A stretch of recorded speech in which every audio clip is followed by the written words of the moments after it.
Halo teman-teman, perkenalkan nama saya Awu. Saya ini introvert. Introvert saya itu udah level tinggi.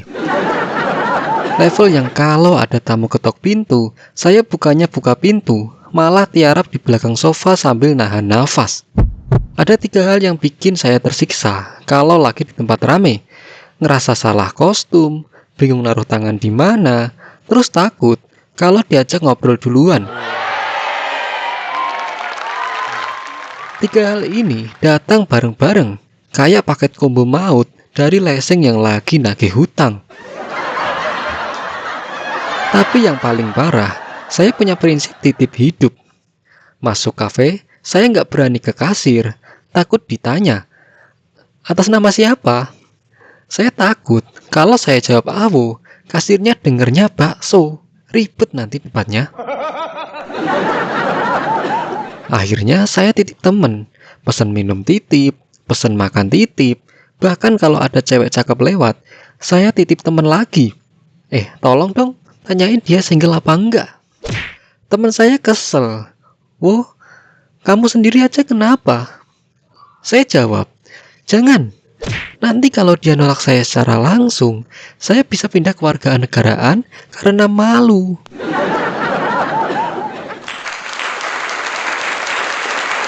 Nongkrong sama orang ekstrovert itu kayak ikut wajib militer. Mereka nggak ada capek-capeknya. Udah 3 jam, teman saya masih semangat. Terus ya si bos itu bla bla bla bla bla. Saya mulai nguap lebar sampai matanya berair. Tubuh saya itu punya alarm otomatis. Kalau udah 1 jam, punggung saya langsung bunyinya kretek-kretek. Itu kode dari Tuhan. Awo, kasurmu merindukanmu. Di luar saya senyum santai, tapi di dalam otak saya udah bikin surat wasiat. Tolong siapapun matikan listrik kafe ini, biar kita semua pulang. Kenapa sih punggung saya gampang encok? Karena buat saya, ngobrol itu bukan interaksi sosial, tapi olahraga angkat beban mental. Orang lain habis nongkrong ngerasa seger. Saya abis nongkrong ngerasa kayak abis narik truk fuso pakai gigi. Butuh pemulihan 3 hari. HP saya silent, gorden kamar tutup rapat. Kalau ada yang nanya lagi apa, saya jawab, lagi koma sosial. Jangan diganggu. Baterai saya lagi dicas pakai kabel murah. Lama penuhnya. Pernah nih nongkrong sampai jam 1 malam. Saya udah nggak sanggup ngomong. Akhirnya saya cuma ngangguk-ngangguk doang. Saya jadi patung kucing di toko emas. Tahu nggak? Yang tangannya cuma gerak ke atas ke bawah gitu. Teman saya cerita sedih, saya manggut. Teman saya cerita lucu, saya manggut. Sampai teman saya cerita dia mau pindah agama pun, saya tetap manggut. Saya udah nggak punya kontrol atas leher saya sendiri. Baterai ekstrovert itu kayak powerbank 50.000 mAh.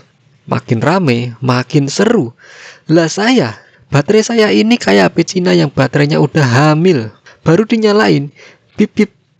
Low bat. Mau di-charge sambil dipakai, meledak dia.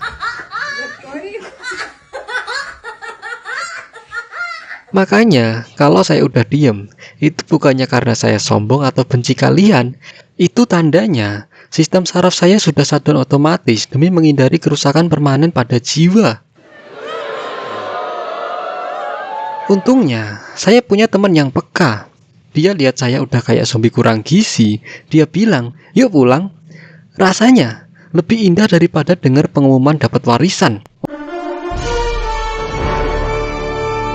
Orang yang kalau ditanya mau kemana weekend ini, saya tetap jawab, mau ke suatu tempat yang pemandangannya indah, yaitu di bawah selimut. Karena di sana saya nggak perlu titip pesan makanan pada siapapun. Saya Awu, terima kasih.